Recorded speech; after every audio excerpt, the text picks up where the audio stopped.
CEAP, Centro Espírita Altivo Panfiro. Uma casa de amor. Boa noite aos nossos ouvintes. Que Jesus abençoe a nossa noite de estudos. Vamos dar continuidade ao estudo do Evangelho segundo o Espiritismo.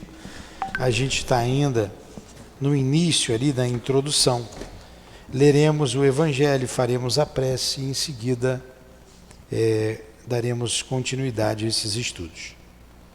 Então vou ler o capítulo 24, não coloqueis a candeia debaixo do alqueire. Número 8, não procureis os gentios. A esses 12, os apóstolos, Jesus enviou, depois de lhes haver dado as seguintes instruções: não procureis os gentios, nem entreis nas cidades dos samaritanos, ide antes as ovelhas perdidas da casa de Israel. E nos lugares em que estiverdes presentes, pregai dizendo: está próximo o reino dos céus. Senhor, aqui estamos reunidos em teu nome, como sempre fizestes com os apóstolos e os discípulos na antiga Palestina, para falar das coisas de Deus, para falar das coisas do Espírito, para falar da vida futura, do Espírito imortal, para falar do amor que sempre representastes. E hoje fazemos a mesma coisa aqui, Senhor, em nossa casa de amor. Inspira-nos, ajuda-nos, continues a nos ensinar, para que aprendendo, dessa vez, consigamos colocar em prática o teu Evangelho de amor. Permita que os guias, dirigentes desta casa, o nosso altivo, com os espíritos guias da casa de amor, o CEAP, nos inspire. Em nome desses irmãos, em nome do teu enviado, Senhor, Allan Kardec, em nome de Leon Denis, em nome do amor, do nosso amor, pedimos então a tua permissão e a permissão de Deus, o Pai, como nos ensinaste, para dar início aos estudos da noite de hoje. Que assim seja, graças a Deus.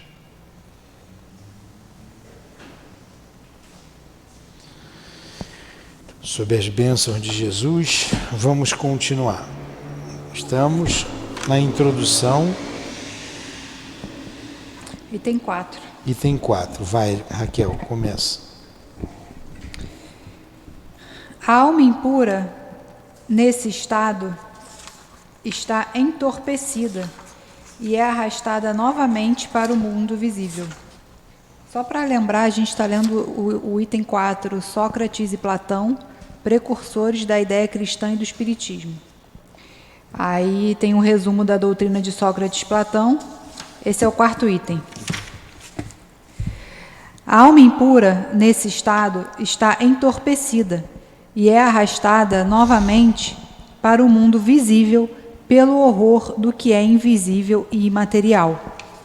Então ela perambula, segundo dizem, ao redor dos monumentos e dos túmulos, perto dos quais se tem visto, às vezes, fantasmas tenebrosos, como devem ser as imagens das almas que deixaram o corpo sem estarem inteiramente puras, e que ainda conservam alguma coisa da forma material, o que faz com que os olhos humanos possam percebê-las. Não são as almas dos bons, mas as dos maus, que são forçadas a vagar nesses lugares, onde carregam as penas de sua vida passada, e onde continuam a vagar até que os desejos inerentes à forma material, que os atraem, as devolvam a um outro corpo, e então elas retomam, sem dúvida, os mesmos costumes que, durante sua vida anterior, eram um motivo de predileções. Então você vê aí Platão, Sócrates, falando da reencarnação. Anteriormente, nos itens anteriores, ele começa falando da existência da alma, da imortalidade, agora começa a falar da reencarnação, como está aqui, ó. Não é somente o princípio da reencarnação que aqui está claramente expresso. O estado das almas que ainda estão sob o domínio da matéria também é descrito, tal como no Espiritismo o demonstra nas evocações. Ele vai continuar aqui, a Raquel lendo. Por que isso não vingou como a doutrina espírita? Porque não era a época ainda aprazada para isso, adequada para isso. Como fizeram com Cristo, condenaram Sócrates. Mas ele não tinha a força que o Cristo tinha. Para você ver aqui Platão, como seu discípulo, escrevendo que ele nada escreveu.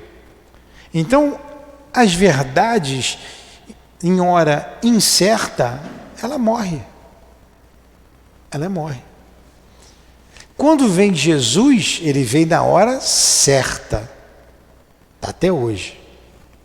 Vem a doutrina espírita na hora certa. Estamos aqui, mantendo viva a chama. Agora, de Sócrates e Platão só se fala nisso aqui, nós os espíritas. Quem estuda filosofia não estuda essa parte. Né? Estuda, mas não dá a devida importância. Passa batido. Passa batido. Como William Crookes também pesquisou através da materialização a existência do mundo espiritual, o grande cientista, nas escolas, nas academias de medicina, não se fala sobre isso. Se fala no que interessa sobre William Crookes. Não dão importância a esse tipo de estudo. Porque não era. Mesma coisa. Aí você vê os descrentes querendo acabar com Jesus. Aí ele continua. E há mais, vai Raquel. E há mais. Ali se diz que a reencarnação em um corpo material é uma consequência da impureza da alma, enquanto as almas purificadas estão livres dela. O Espiritismo não diz outra coisa, somente acrescenta que a alma que tomou boas resoluções na erraticidade e que adquiriu conhecimentos, traz ao nascer menos defeitos, mais virtudes e mais ideias intuitivas do que as que possuía em sua existência anterior, e que assim cada existência marca um progresso intelectual e moral para ela. Está vendo? Número 5. Ele traz aqui a ideia que Sócrates falava, né? A ideia de Sócrates, e embaixo ele comenta. Agora ele vai falar aqui do daimon. Item 5. Após nossa morte, o gênio, daimon, demônio, que nos havia sido designado durante a vida, nos leva a um lugar onde se reúnem todos aqueles que devem ser conduzidos ao Hades. Então vamos lá, olha só. O daimon, demônio, não era não tinha a concepção que tinha hoje. Daimon significa gênio, um bom espírito. Depois é que deu outro sentido essa palavra demônio. Né? O Hades era uma divindade grega, está aqui embaixo, né? Dos infernos. Eu não entendi isso. Como assim ser designado? Eu não entendi. Então vamos lá.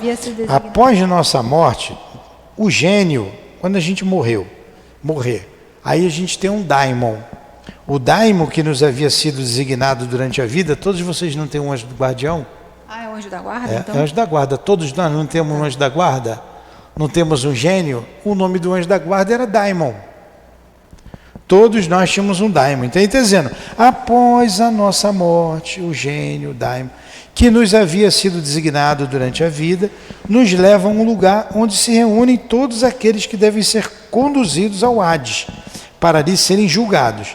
As almas, após terem permanecido no Hades o tempo necessário, são reconduzidas a esta vida por numerosos e longos períodos.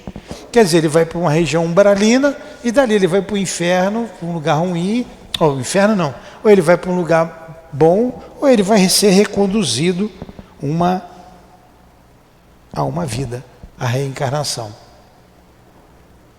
Então, Hades é um lugar. Não, há o Hades. O Hades é uma divindade grega.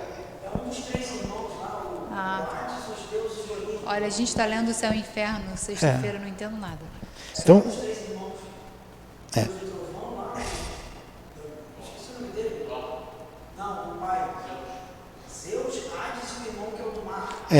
é da mitologia grega. Está aqui a observação. Hades, Hades, divindade grega dos infernos, esposo de Prosérpina. Assim também se denomina a residência dos mortos, os infernos. Também se chama a residência dos mortos. Ah, é que, ele Também. que julga. Tá, agora que eu estou entendendo. É aquele que julga. Tá. Olha a explicação de Kardec aqui, ó. Esta é a doutrina dos anjos guardiães ou espíritos protetores e das reencarnações sucessivas, após intervalos mais ou menos longos na erraticidade.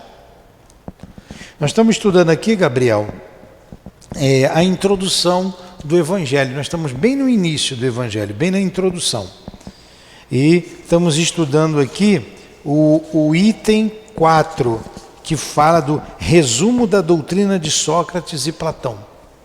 Tá? Pode interromper a hora que quiser, tá? É um estudo informal. Vamos lá. Item 6. 6. Os demônios ocupam o espaço que separa o céu da terra. São o elo que une o grande todo a si mesmo. A divindade não entra nunca em comunicação direta com o homem. É por intermédio dos demônios que os deuses se relacionam e conversam com ele, seja durante a vigília, seja durante o sono. Olha só. Aí vai lá. A palavra daimon, você vai entender agora. A palavra daimon, da qual se originou o demônio, não era levada em mau sentido na antiguidade, como o é nos tempos modernos. O termo não designava de forma alguma seres malfazejos, mas os seres em geral, entre os quais se distinguiam os espíritos superiores, chamados deuses, e os espíritos menos elevados, ou demônios propriamente ditos, que se comunicavam diretamente com os homens. O Espiritismo também diz que os espíritos povoam o espaço, que Deus só se comunica com os homens por intermédio dos espíritos puros, encarregados de transmitir suas vontades, que os espíritos se comunicam com eles durante o estado de vigília e durante o sono. Se substituirmos a palavra demônio pela palavra espírito, teremos a doutrina espírita. Se a substituirmos pela palavra anjo, teremos a doutrina cristã. Entendeu? Entendi. Eu também não sou muito familiarizado com a mitologia grega ou a mitologia romana, mas não é difícil. Não é difícil. Você começa a pesquisar no Google, ali no Céu e Inferno, conta ali como é que a ideia do inferno pagão, ele vem da mitologia grega e da mitologia romana. Ele coloca ali o inferno pagão e depois o inferno cristão. Na verdade, o inferno cristão é uma cópia do inferno pagão. A mitologia grega, acho que 800 anos aproximadamente antes do Cristo, 700, mitologia romana, a mesma coisa. E você lendo um pouquinho, você se familiariza rapidinho. Porque os deuses romanos, da mitologia romana e da grega, era a mesma coisa, só tinha um nome diferente. É igual na Umbanda, né? Oxum, quem é Oxum na Umbanda? Quem foi da Umbanda aí? Vamos lá, quem era Oxum? Nossa Senhora da Conceição. Tá? E como é que é Jesus lá? Oxalá. Então, quando você fala Oxalá, lá, está falando de Jesus. E por que isso? Quando os escravos vieram para cá, eles tinham a sua crença. E os portugueses obrigaram a eles, imagina índio escravo assistindo o padre fazer uma missa em latim. Né? E obrigavam eles lá a ser batizado e Mas eles tinham a crença deles. Então, para não ser castigado pelo Senhor, não, eu acredito aqui em Jesus. Botava a imagem de Jesus lá, mas era Oxalá. Eles davam o nome deles lá, porque eles tinham lá também. Aí entra... a Umbanda é muito interessante, sabia? É muito interessante. Não é coisa ruim, não. A Umbanda é muito interessante. Foi uma popularização da doutrina espírita, porque a doutrina espírita, no seu início, era só os intelectuais. Porque é muito difícil. Tinha que ler, tinha que estudar. Um analfabetismo muito grande, e muitos médios. Assim começou a Umbanda. É o mesmo princípio aqui da mitologia grega, né? Eles deram o nome dos deuses deles lá, com a romana e a... Eu não posso falar, eu não sou professor de filosofia, não, como eu disse, não conheço a fundo, mas não é difícil. Não é difícil. É só dar uma lidinha que vocês vão compreender rapidinho essas ideias. São nomes diferentes porque a gente dá hoje. Só que não tem, a gente sabe que não tem vários deuses. Você pode chamar de espíritos. Tá? Continua aí, Raquel. Item 7. A preocupação constante do filósofo, tal como Sócrates e Platão a compreendiam, é a de tomar o maior cuidado com a alma e menos com esta vida, que não representa mais que um instante perante a eternidade. Se a alma é imortal, não é sábio viver tendo em vista a eternidade? O cristianismo e o espiritismo ensinam a mesma coisa. Está vendo? Alguma pergunta? Alguma colocação? 8. Se a alma é imaterial, ela deve passar, após esta vida, para um mundo igualmente invisível e imaterial. Da mesma forma que o corpo, ao se decompor, retorna à matéria. Somente importa distinguir bem a alma pura, verdadeiramente imaterial, que se alimenta, como Deus, da ciência e de pensamentos, da alma mais ou menos manchada de impurezas materiais que a impedem de se elevar ao divino e a retém nos lugares da sua estada terrestre. Muito bem. Não é isso que o Espiritismo fala? É isso que ele fala. A alma é material ou imaterial para nós? Imaterial. E depois que a gente morrer, a gente vai para onde? Mundo invisível, ou mundo espiritual, ou mundo imaterial. Não é a mesma coisa que ele está dizendo aqui? Aí, olha o que diz ali, Sócrates e Platão. Sócrates e Platão, como se vê, compreendiam perfeitamente os diferentes graus de desmaterialização da alma. Eles insistem na diferença de situação que resulta para ela da sua maior ou menor pureza. O que eles dizem por intuição, o Espiritismo o prova pelos numerosos exemplos que apresenta aos nossos olhos. Entenderam? O céu e o inferno, segunda parte. Entendi. Porque a gente fala. Olha aqui, eu peguei aqui, botei aqui no Google, rapidinho. São Google ajuda a gente em tudo, né? Ó, mitologia grega reúne um conjunto de lendas e mitos que foram criados pelos gregos na antiguidade. E por que eles criaram essas lendas e esses mitos? O objetivo principal era de explicar alguns fatos como a origem da vida, a vida após a morte, ou até mesmo os fenômenos da natureza. Assim, a criação das narrativas fantásticas que englobam a mitologia grega foi a maneira encontrada pelos gregos para preservarem sua história. Então eles dão os nomes, que hoje a gente dá nomes diferentes para tentar explicar. O mundo espiritual. Então tinha o Deus da colheita, o Deus da fertilidade, o Deus do trovão, mas não sabiam explicar. É importante ressaltar que a civilização grega estava baseada numa religião politeísta, ou seja, eles cultivavam diversos deuses. A mitologia grega é permeada por inúmeras figuras mitológicas. Dentre as mais importantes podemos citar heróis, olha de onde vem heróis, heróis, ninfas, sereias, sátiros, górgonas e por aí vai. Aí aqui ele vai definindo cada uma dessas. Ó, os heróis. Como é que você chama o herói hoje? O que é um herói? O que é um herói? Qual é a definição de herói? Não é alguém considerado que fez uma coisa fora do comum dos homens, não é? Fulano é um herói. Fulano é um herói. Quem era heróis na mitologia grega? Então, herói vem do grego, a palavra vem do grego, está aqui. Heróis, considerados os semideuses, ou seja, filhos de deuses com humanos. Dos heróis gregos destacam Perseu, Teseu, Belerofonte.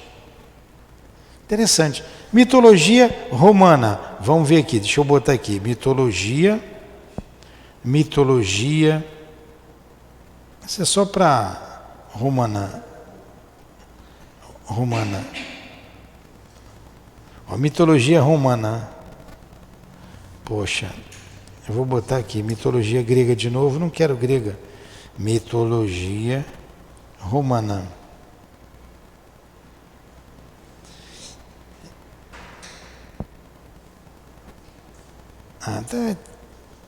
Tem Deus, tem muita coisa aqui. Vai demorar. Tem os 71 nomes. É o mesmo princípio para explicar o mundo espiritual. Vamos lá. Continuando. Item 9. Se a morte fosse a dissolução integral do homem, isso seria uma grande vantagem para os maus. Após a morte, eles se livrariam, ao mesmo tempo, de seu corpo, de sua alma e de seus vícios. Aquele que adornou sua alma, não com enfeites estranhos, mas com aqueles que lhe são próprios, somente poderá aguardar tranquilamente a hora da sua partida para o outro mundo. Não é a mesma coisa? É a ideia materialista. O que ele está dizendo, se tudo se acabasse com a morte, quem é mau levaria vantagem. Acaba tudo, acaba com o corpo, acaba com a alma, não existe mais nada. O que diz aqui então a doutrina espírita? Em outras palavras, está explicando ali, ó. Em outras palavras, isto equivale a dizer que o materialismo, que proclama o nada após a morte, seria a anulação de toda a responsabilidade moral posterior e, por consequência, um incentivo ao mal. Que as pessoas más têm tudo a ganhar com nada, que somente aquele que se livrou de seus vícios e se enriqueceu de virtudes pode esperar tranquilamente o despertar na outra vida. O Espiritismo nos mostra, pelos exemplos que diariamente põe diante de nós, quanto é penoso para os maus a passagem de uma vida para outra, a entrada na vida futura. Então, o Espiritismo combate o materialismo e prova, através da mediunidade, que a vida continua. Tudo bem? Alguma pergunta? Gabriel, toma aqui, ó. Você parar de tossir. E acabou. Não, mas tem essa aqui, toma. Tá certinho, tá vendo? Você que é frangueiro. Vamos lá. Item 10. Deixa eu ler o que Sócrates diz e você lê o comentário, porque eu acho que quebrando a voz fica melhor, né? Vamos ver se fica melhor assim, ó. O que Sócrates diz aqui? O corpo conserva os vestígios bem marcados dos cuidados que se tomou com ele ou dos acidentes que sofreu. O mesmo ocorre com a alma. Quando ela se liberta do corpo, traz os traços evidentes do seu caráter, das suas afeições e as impressões que cada um dos seus atos da sua vida lhe deixou. Assim, o maior mal que pode acontecer a um homem é ir para o outro mundo com a alma carregada de crimes. Tu vês, Cállicles, que nem tu, nem Polos, nem Gorgias saberiam provar que se deve levar uma outra vida que nos será útil quando formos para lá. Está falando da vida futura. De tantas opiniões diversas, a única que permanece inabalável é a de que mais vale receber que cometer uma injustiça. É isso que fala a doutrina, que o Cristo fala. E que acima de todas as coisas devemos nos dedicar não a parecer, mas a ser um homem de bem.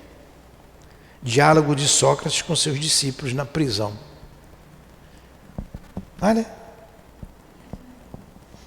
O que significa isso? Lê aí, Raquel. Aqui encontramos este outro ponto capital, confirmado atualmente pela experiência, o de que a alma não depurada conserva as ideias, as tendências, o caráter e as paixões que ela possuía na terra. Esta máxima, mais vale receber que cometer uma injustiça, não é totalmente cristã? E o mesmo pensamento que Jesus exprime nestas palavras: se alguém te bater em uma face, oferece-lhe também a outra. Então, entendendo? Está bem claro, né? Alguma pergunta, alguma colocação? 11. De duas coisas uma, continua Sócrates falando: ou a morte é uma destruição absoluta, ou é a passagem da alma para outro lugar.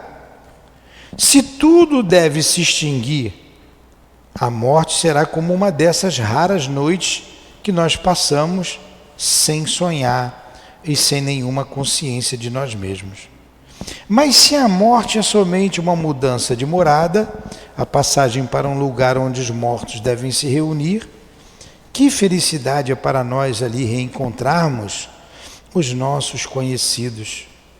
Meu maior prazer seria examinar de perto os habitantes dessa morada e de distinguir como aqui aqueles que são sábios daqueles que acreditam ser, mas não são. Mas é chegado o tempo de nos separarmos, eu para morrer, vocês para viverem. Sócrates é o juiz. Ele era firmão, hein? E ele estava sendo condenado justamente por isso. E isso era considerado uma perversão aos jovens. Vê aí, Raquel, lê o comentário. Segundo Sócrates, os homens que viveram na terra se reencontram após a morte e se reconhecem. O Espiritismo nos mostra que as relações que entre eles se estabeleceram continuam, de tal forma que a morte não é uma interrupção, nem uma cessão da vida, mas uma transformação, sem solução de continuidade. Então você vê aí, Sócrates viveu ali aproximadamente 400 anos antes do Cristo. Ele morreu acho que em 399 antes do Cristo. Trazendo essas ideias todas. E hoje Marquinhos só está aprendendo agora. Sócrates falou há 2.400 anos antes. Está vendo? Como nós estamos atrasados. Se Sócrates e Platão tivessem conhecido os ensinamentos que Cristo daria 500 anos mais tarde, e aqueles que os espíritos agora nos dão, não teriam falado de maneira diferente. Nisso não há nada que possa surpreender, se considerarmos que as grandes verdades são eternas e que os espíritos adiantados tiveram conhecimento delas antes de virem encarnar na Terra, para onde as trouxeram. Que Sócrates, Platão e os grandes filósofos de seu tempo mais tarde puderam fazer parte do número daqueles que secundaram Cristo na sua divina missão. E que eles foram escolhidos precisamente porque já compreendiam, mais que os outros, seus sublimes ensinamentos. E que eles podem, enfim, fazer parte atualmente do grupo de espíritos encarregados de vir ensinar as mesmas verdades aos homens.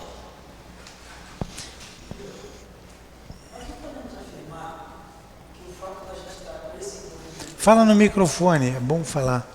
Marquinhos, você que é o pai da da tecnologia, está dando um mau exemplo? Vamos lá. Oi. Pode. Nós não podemos afirmar que o fato desse envolvimento todo que a gente tem aqui já não viria de uma outra vida, ou seja, em algum outro momento a gente já não teria iniciado essa busca. Eu não vou Com falar certeza. entendimento, eu vou falar busca. Eu também acredito que se a gente teve a oportunidade de estar lá no ano zero, né, cometendo os erros mais grosseiros, eu acredito que nesses últimos 2000 anos é bastante possível que nós já tenhamos iniciado Com certeza. isso, para que agora a gente esteja nessa Com certeza, continuidade, né? sem dúvida nenhuma. Quantos passam aqui na frente, vão para lá e vêm para cá, não está nem aí para isso? Quantos não estão nem aí para isso? Para essas ideias. Então nós, muitos dos cristãos, nós somos cristãos, convivemos lá, viemos dele. Eu posso afirmar, nós que estudamos aqui na doutrina espírita, a gente vem desde Moisés. Então bota aí 1.600 anos antes de Cristo aproximadamente. A minha percepção é até baseado nas nossas oportunidades de trabalho, né? A minha percepção é que a gente de fato já viveu muitas outras oportunidades em que a gente começou esse trabalho de entendimento, né? Da busca, né? E a maioria, todos nós médios aqui imperfeitos, somos médios falidos. Já viemos com a mediunidade e falimos. E certamente nós conhecemos a mediunidade, pelo menos a doutrina espírita, que é mais recente, tem aí 100 e poucos anos, 160, 160 e poucos anos. No mundo espiritual nós conhecemos, nós estudamos. Então muitos espíritos estão estudando, vão reencarnar, ouviram a doutrina espírita. E muitos de nós somos médios falidos. Vide uma menininha de 10 anos que você conhece, que mora com você, que a mãe de santo falou para ela lá quando a sua digníssima esposa frequentava lá. O que foi que ela disse? O que foi que ela disse? Que ela era, mas não estamos expondo nada não, é coisa que é normal, por isso que eu estou falando aqui. Então a mãe disse aqui, a moça disse para lá, médium, né? Ó, é médium, foi médium na outra vida, não quis saber nada, não quis saber da mediunidade, não quis trabalhar, e agora vem, ela estava com quantos meses? Quando a médium falou isso. Tinha 1 aninho. É médium e vai ter que trabalhar dessa vez, vai vir com tudo, não foi isso? Aí você vai pegar a tua criancinha, essa você tem certeza. Então o médium falou, ela tinha 1 aninho, vocês não sabiam de nada. 1 aninho não expressa nada, está com 10 anos, já começou a dar trabalho. Olha aí, então ela viu direitinho, entendeu? Ó, ela não viu mediunidade agora, ela não vai ver agora, está estudando, está na evangelização, mas ela não está vendo isso aqui agora. E muitos, como nós, também não estamos vendo aqui, se não disser todos nós. Nós espíritas, que sacrificamos algumas, já sacrifica muita coisa da vida. Está aqui agora, de noite, essa hora, você sacrificou lazer, tranquilidade em casa. Então alguma coisa dentro de você, a luzinha está pi, pi, pi, pi, alerta, vai. Você pode teimar, mas que alerta para estar aqui, ó, não é isso? Só uma curiosidade aqui, então você tem razão, Marquinhos. Só uma curiosidade aqui, ó. Sócrates viveu de 470 a 399 a.C. Por isso que ele arredondou aqui para 500 anos antes, né? Foi um filósofo da Grécia antiga, o primeiro pensador do trio de antigos filósofos gregos, que incluía Platão e Sócrates, a estabelecer os fundamentos filosóficos da cultura ocidental. Conhece-te a ti mesmo é a essência de todo o seu ensinamento. Então, homem, conhece-te a ti mesmo, né? Santo Agostinho fala sobre isso lá no Livro dos Espíritos. É uma filosofia interessante. Alguma pergunta a mais? Vamos lá. Vai, Raquel. Item 12. Jamais se deve retribuir injustiça com injustiça, nem fazer o mal a ninguém, qualquer que seja o mal que nos tenham feito. Poucas pessoas, entretanto, admitem esse princípio, e as que não concordam com ele só podem desprezar-se umas às outras. Não é esse princípio da caridade que nos ensina a não retribuir o mal com o mal e a perdoar os nossos inimigos? Por isso que ele é um precursor da doutrina espírita. 13. É pelos frutos que se reconhece a árvore. É preciso qualificar cada ação de acordo com os seus efeitos. Chamá-la de má quando suas consequências forem más e de boa quando dessa ação nascer o bem. A gente não vê lá? É pelo fruto que se conhece a árvore. A árvore boa dá bons frutos, a árvore maus frutos. 14. A riqueza é um grande perigo. Todo homem que ama a riqueza não ama nem a si, nem ao que é seu, mas a uma coisa que lhe é mais estranha ainda do que aquilo que lhe pertence. Vamos aqui. A riqueza é um grande perigo, todos nós sabemos. Todo homem que ama a riqueza não ama nem a si, nem ao que é seu, porque a riqueza não lhe pertence, fica do mundo. Mas há uma coisa que lhe é mais estranha ainda do que aquilo que lhe pertence. Ele ama mais uma coisa que lhe é mais estranha ainda do que aquilo que lhe pertence. É que a riqueza não pertence a ele. Vamos pegar Jesus quando fala da riqueza. É mais fácil um camelo passar por um buraco da agulha do que o rico entrar no céu. O jovem mancebo, que tinham muitas virtudes, mas se apegou à riqueza. E a riqueza fica no mundo. É isso que Sócrates está querendo dizer aqui. Vamos ver o comentário de Kardec, vê aí. Não tem. As mais belas... Não é comentário, é o item 15. As mais belas preces e os mais belos sacrifícios agradam menos à divindade do que uma alma virtuosa que se esforça para assemelhar-se a ela. Seria algo muito grave se os deuses dessem mais atenção às nossas oferendas do que à nossa alma. Se assim fosse, os maiores culpados poderiam tornar os deuses favoráveis a eles. Mas não, porquanto só são verdadeiramente sábios e justos aqueles que, por suas palavras e por seus atos, se absolvam do que devem aos deuses e aos homens. É você ter a prática. É mais importante do que você fazer promessa, do que você fazer oferenda. Não disse Jesus, ele não botou o comentário aqui, se tiveres alguma coisa contra o seu próximo, deixa a sua oferenda ao pé do altar, reconcilia-te com o teu adversário. Depois você vem e doa a sua oferta. Jesus não disse isso? 16.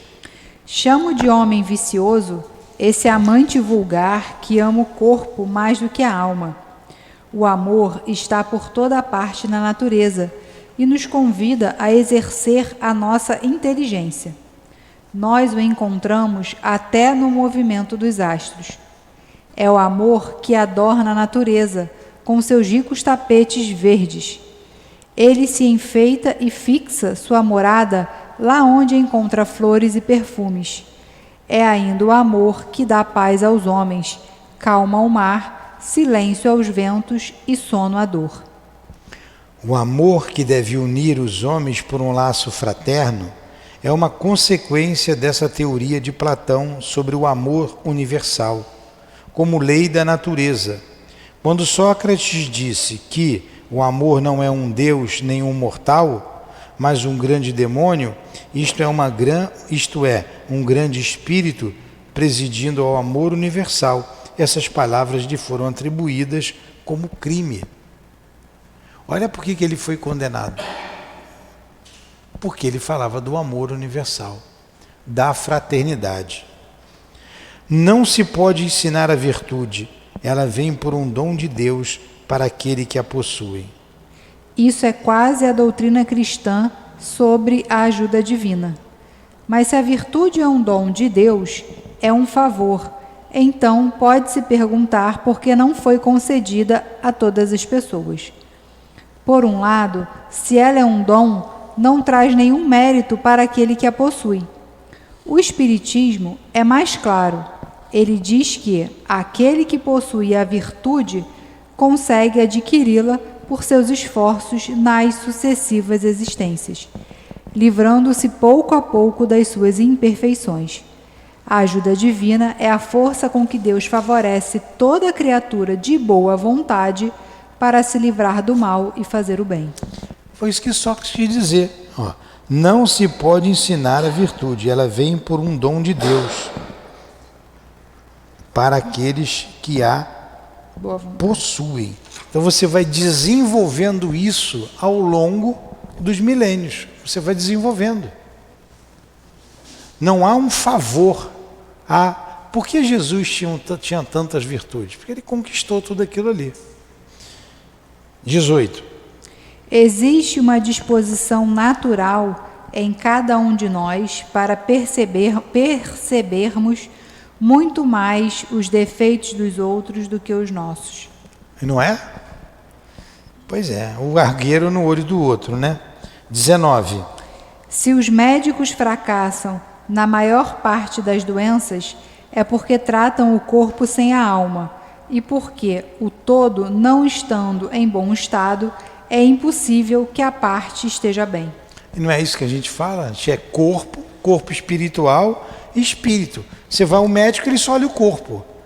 Ele não trata a causa, muitas vezes, ele trata o efeito. Está com um problema no rim, cálculo renal. Tudo bem, está doendo, você vai lá e tira a pedra do rim. Mas o que foi que causou a pedra no rim? A intemperança, né? Os nossos desequilíbrios. Então você tem que olhar a alma e pedir, olha, tudo bem, a gente vai aliviar aqui, mas se você não mudar, você vai ter novamente cálculo renal. Você pode ter uma úlcera, você pode ter uma opção de coisa. Problema emocional. E o emocional vem da alma. 20. Todos os homens, a partir da infância, fazem mais o mal do que o bem. É essa que eu estava olhando. Não, mas eu expliquei. O Espiritismo explica as relações entre a alma e o corpo. Isso eu falei aqui com outras palavras. Estas palavras de Sócrates se referem à importante questão da predominância do mal sobre a Terra. Ele está querendo dizer que existe mais o mal é maior do que o bem no planeta Terra, o que caracteriza um planeta de provas e expiações. Questão insolúvel sem o conhecimento da pluralidade dos mundos e da destinação da Terra, onde habita apenas uma pequena fração da humanidade. Só o Espiritismo dá a esse assunto uma solução que está desenvolvida mais adiante. Vamos lá, 21. A sabedoria está em não acreditares que sabes o que não sabes. Que boa, né? A sabedoria está em não acreditares que sabes o que sabes, o que não sabes. Por isso que diz... Sócrates. E o outro é comentário. Por isso que ele dizia, só sei que nada sei. Vai lá, Raquel, para o estudo, eu vou fazer a prece.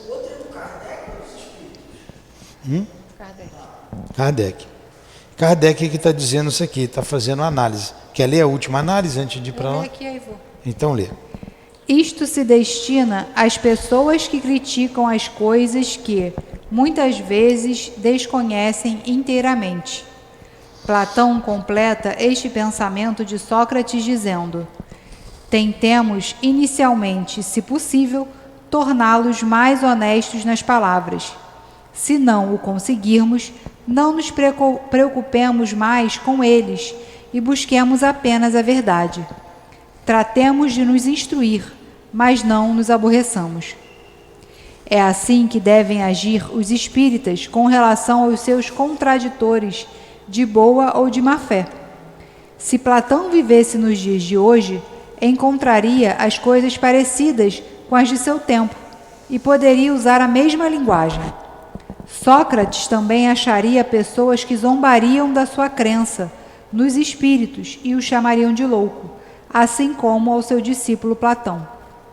Foi por haver professado esses princípios que Sócrates foi inicialmente ridicularizado, depois acusado de impiedade e condenado a beber cicuta, um veneno. Tanto isto é certo que as novas grandes verdades, ao levantarem contra si os interesses e preconceitos que elas contrariam, não podem ser estabelecidas sem lutas e sem fazer mártires. Muito bem. O grande Paulo de Tarso, ele foi para a Grécia, lembra? Ele curou um homem muito importante. E esse homem ficou grato a ele. Está lá em Paulo e Estevão, ficou grato. E ele se colocou como cristão e queria professar, fazer um discurso sobre o cristianismo, sobre as ideias do que o Cristo trouxe. E essa pessoa, muito grata a ele, marcou lá no átrio, lá onde se reuniam as pessoas, os homens, filósofos, né? Tudo era em praça pública, né? Tinha um átrio lá. E Paulo de Tarso foi falar. Começou a falar do amor do Cristo, da vida futura. Estava lotado, porque o outro, o que ele curou, o levou. E tinha influência, poder, chamou todo mundo. Ali era um lugar de reunião. Começou a falar, foi saindo um, foi saindo o outro. No final, só ficou o anfitrião lá, ele, o que tinha ajudado Paulo, olhando. Ficou ninguém, foi todo mundo embora. Debocharam e viraram as costas. Então Sócrates foi condenado à morte em 399 a.C., né? Vamos botar vamos fazer como Kardec, 500 anos antes do Cristo.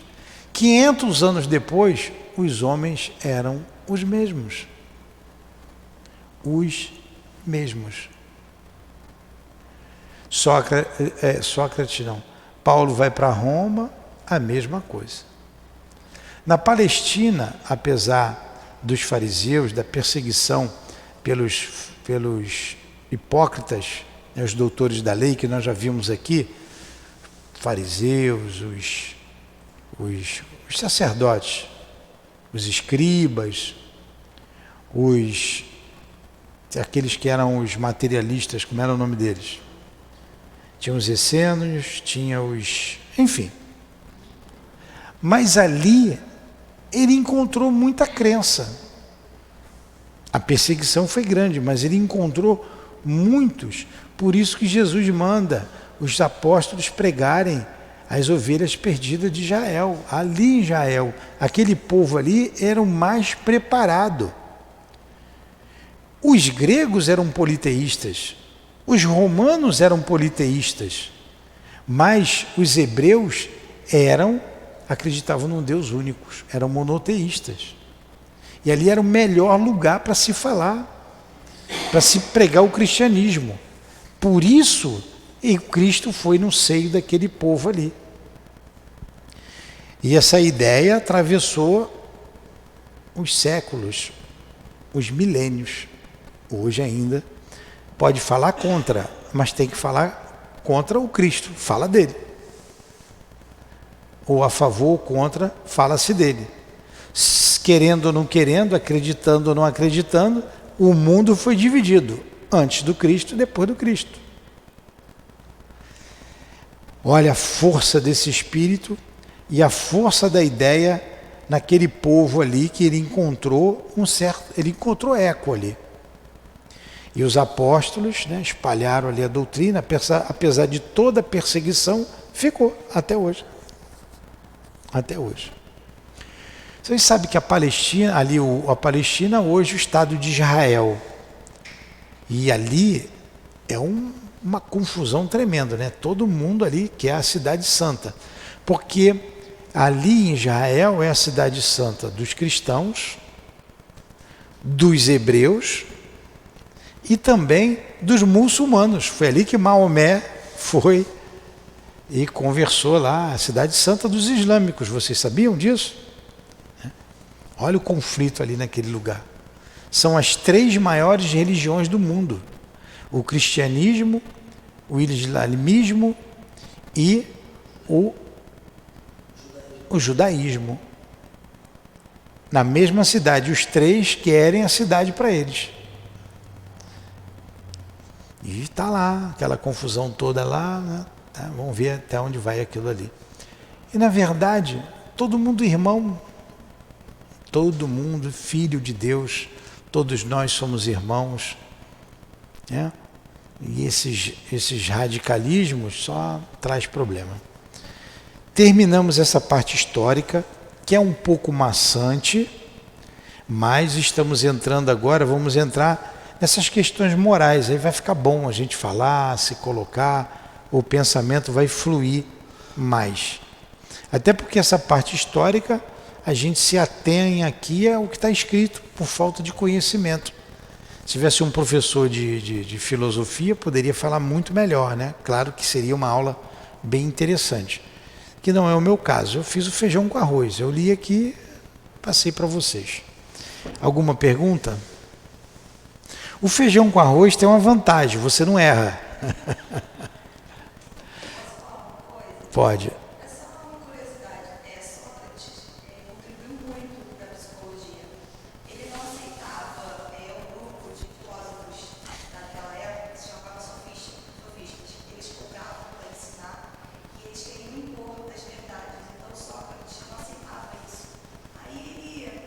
Fala no microfone. Fala no microfone, por favor. Você fez psicologia?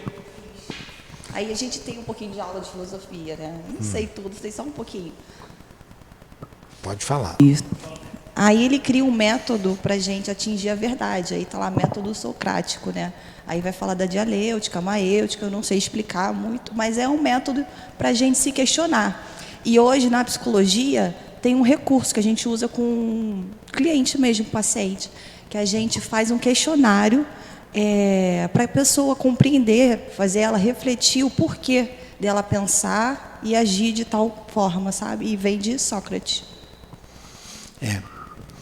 Sócrates foi tão importante que os filósofos foram divididos a partir deles. Tem os pré-socráticos, influenciou muitos, e os pós-socráticos. Ele influenciou a filosofia em todos os tempos. Como Cristo dividiu antes dele e depois dele, a filosofia antes de Sócrates e depois de Sócrates. Aí vem a Universidade de Frankfurt, bem recente. Esses são perigosos. É dali que sai Karl Marx, com a sua filosofia devastadora. Devastadora. Então, quem estuda, quem lê um pouquinho, né? Perdoem a minha ignorância. Eu só sei uma coisa, que nada sei. Ele me ajudou aqui. Confesso a minha ignorância. Eu não sei quem disse essa frase, se foi Einstein. Eu creio que foi Einstein. Ele disse o seguinte: com o que sabemos não se faz quase nada, mas com o que ignoramos se constrói o universo. Então você vê que a nossa ignorância é muito grande. Ela é muito grande. E tem gente que acha que sabe muita coisa, né? Inclusive dentro da doutrina espírita, acha que sabe muito. Vamos fazer a nossa prece então. Nenhuma pergunta? Acho que vai ficar melhor o estudo semana que vem. Mas mesmo assim foi bom? Mesmo lendo? Então vamos lá. Agradecemos a Jesus e a Deus por esses momentos de estudo, de oração, de entrelaçamento espiritual, entrelaçamentos fraternos entre nós, entre os espíritos e nós. Obrigado, amigo altivo, querido irmão e guias da nossa casa, por esses momentos em que nossos amigos, nossos parentes, nossos guias se aproximam de nós. Obrigado a Allan Kardec, que despertou em nós o interesse pelo estudo da alma, da vida futura, e nos mostrar o Cristo como o mestre maior, o mestre de todos nós, o mestre dos mestres. Obrigado. Que seja então em nome da direção espiritual da nossa casa, em nome do nosso querido irmão altivo, da minha amada e querida Lourdinha, em nome da Elvira, da Cida, Neuza, José Jorge, demais amigos queridos, caros ao nosso coração, em nome do amor, do nosso amor, em teu nome, Senhor, mas acima de tudo, em nome de Deus, damos por encerrado os estudos da noite de hoje. Que assim seja.